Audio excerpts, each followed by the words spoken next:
The former Prime Minister, Sir John Major, will give evidence at a public inquiry today into what's been described as the biggest medical disaster in the history of the NHS. Yeah, almost 5,000 people with haemophilia and other bleeding disorders were infected with HIV or hepatitis C in the 1970s and 80s after being given a new treatment that was meant to improve their lives. Others were exposed after being given a blood transfusion in surgery or childbirth.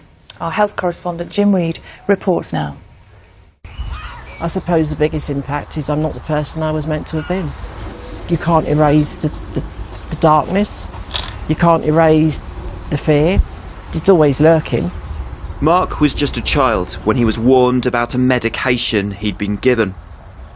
His parents were told his new treatment for a blood disorder had been contaminated with HIV. I can't really describe the feeling, because it was like, well, first of all you question, well, why are you going to school to take exams for a future and a life you're not going to have?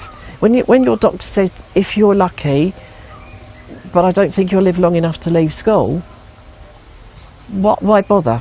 Why?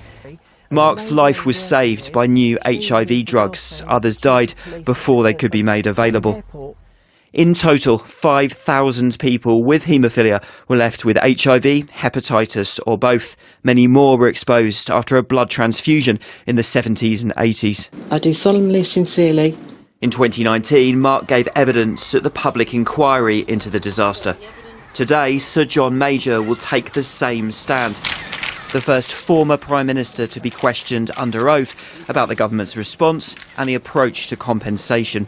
It's vital. He held the highest office in the land, and I think it's going to be emotional because everything I do isn't just for me.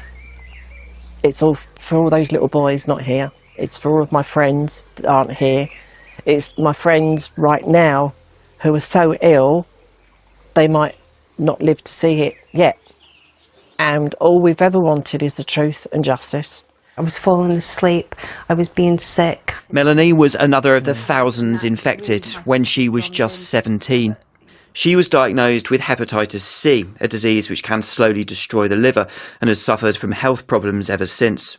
As soon as I found out what hepatitis C was and realised that it was impacting on my life and that I was possibly not going to see my children grow up, it has been like living without being alive. It's had a huge impact on every single victim.